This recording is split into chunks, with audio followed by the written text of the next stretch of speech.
আসসালামু আলাইকুম। আজকে আমি আপনাদের বেনজিনের ক্লোরিনেশন বিক্রিয়ার কৌশল ব্যাখ্যা করব। এটা কিভাবে আপনারা করতে পারেন সহজে, আসুন সেটা দেখা যাক। তাহলে এখানে বলেছে বেনজিনের ক্লোরিনেশন বিক্রিয়ার কৌশল ব্যাখ্যা করো। তাহলে আমাদের প্রথমে জানতে হবে বেনজিনের ক্লোরিনেশনটা কি। বেনজিনের ক্লোরিনেশনটা কি? আমরা যদি দেখুন, একটা বেনজিন বলয় থেকে একটা বেনজিন বলয় নিলাম। বেনজিন বলয়ের একটা কার্বন পরমাণু থেকে একটা হাইড্রোজেনকে যদি অপসারিত করি, ধরুন এখানে যে হাইড্রোজেনগুলো আছে, আমি এখানকার হাইড্রোজেনটাকে অপসারিত করলাম ক্লোরিন দ্বারা, এবং সেখান থেকে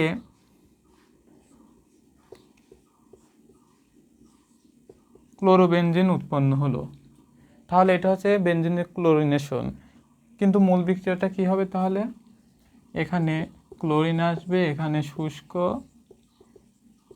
FeCl3। তাহলে শুষ্ক FeCl3 এর উপস্থিতিতে বেনজিনকে যদি ক্লোরিনের সাথে বিক্রিয়া করায়, তাহলে ক্লোরোবেনজিন উৎপন্ন হবে এবং HCl উৎপন্ন হবে। এখানকার একটা Cl বা ক্লোরিন H এর সাথে গিয়ে HCl এবং একটা ক্লোরিন এখানে প্রতিস্থাপিত হয়ে ক্লোরোবেনজিন উৎপন্ন হলো।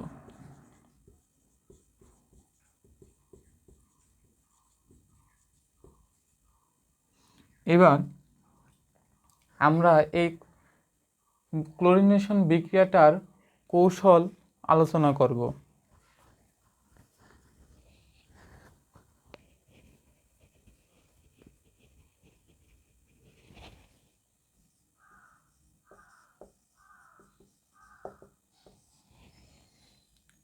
এই ক্লোরিনেশন বিক্রিয়াটা 3টি ধাপে সম্পন্ন হবে। প্রথম ধাপে ইলেকট্রোফাইল উৎপন্ন হবে, দ্বিতীয় ধাপে সিগমা কমপ্লেক্স উৎপন্ন হবে এবং তৃতীয় ধাপে প্রোটন অপসারণ করে প্রতিস্থাপিত যৌগ উৎপন্ন হবে। তাহলে দেখুন কি করা যায়। প্রথমে আমরা এখানে লিখেছিলাম FeCl3, প্রথম ধাপ, ফার্স্ট স্টেপ কি হবে? এই যে আমরা লিখেছিলাম যে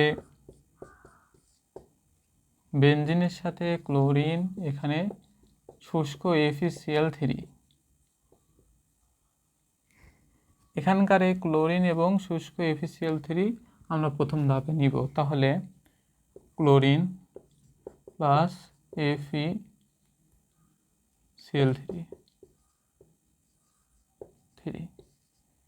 এর বিয়োজনে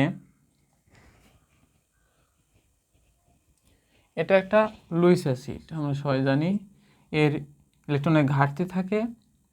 আর এখানে কি হবে? ক্লোরিনকে আমরা এভাবে লিখতে পারি, আচ্ছা এভাবে লিখি তাহলে, ক্লোরিন, এই ক্লোরিন যদি এই ইলেকট্রন দুইটা নিয়ে নেয় নিজের দিকে, তাহলে এর উপর মাইনাস, এর উপর প্লাস। আর এটা যেহেতু লুইস অ্যাসিড, তাই ক্লোরিন মাইনাস এবং FeCl3 মিলে হবে FeCl4 মাইনাস, এবং এখানে আমরা পেয়ে যাব Cl প্লাস। তাহলে আমরা আমাদের পেয়ে গেলাম এটা বেজ, এটা হচ্ছে ইলেকট্রোফাইল।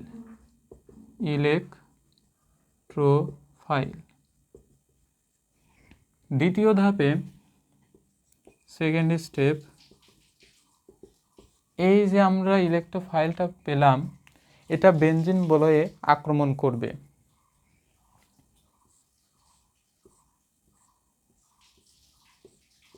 একটা বেনজিন বলয়, এখানে যদি ইলেকট্রোফাইল নেই,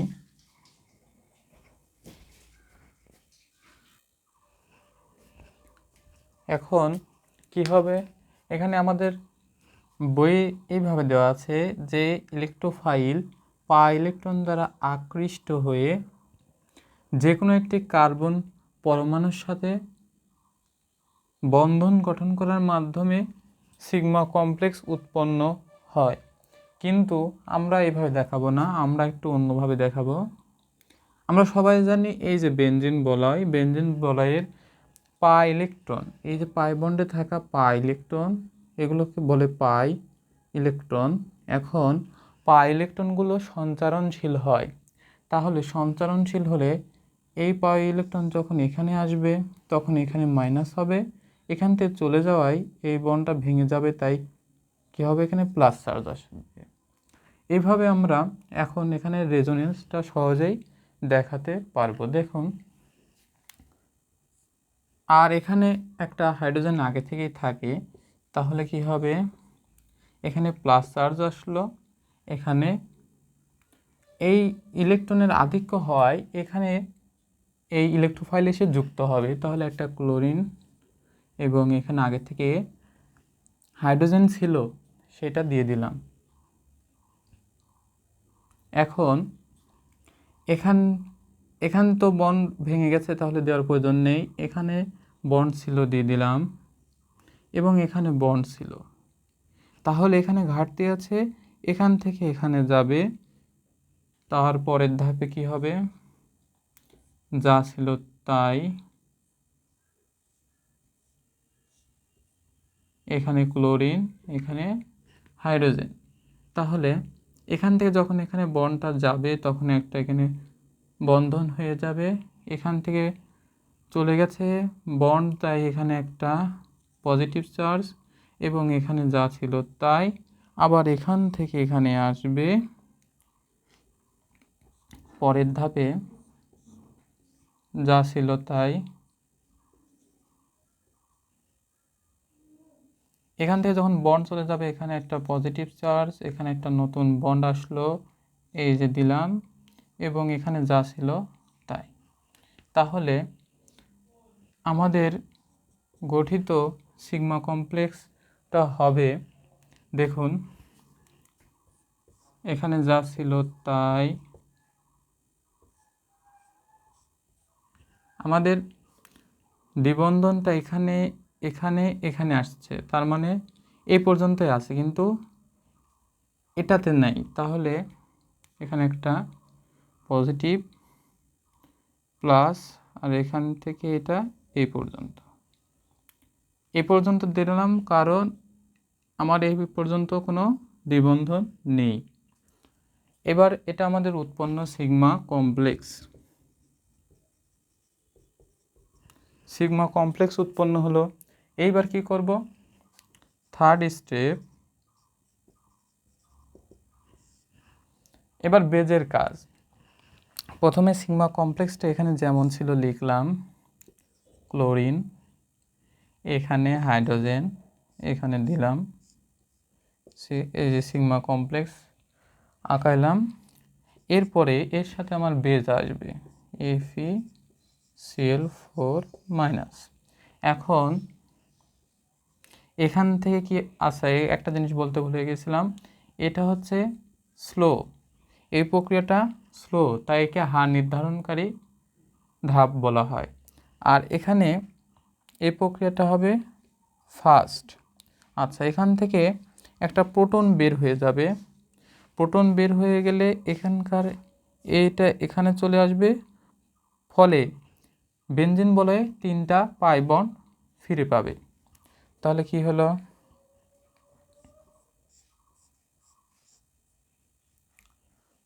এখানে ক্লোরিন থাকলো আর এখানে বেনজিন বলয় তার 3টা বন্ড পুনরায় ফিরে পেল, এবং এই যে একটা প্রোটন বের হয়ে গেল, এখানকার একটা ক্লোরিনের সাথে গিয়ে এই Cl তৈরি করবে, এবং এখানে তাহলে থাকবে হচ্ছে FeCl3। তাহলে আমরা বিক্রিয়া শেষে আবার FeCl3 ফিরে পেলাম, এবং এটা একটা, এখানে আমরা পেলাম প্রতিস্থাপিত যৌগ ক্লোরোবেনজিন।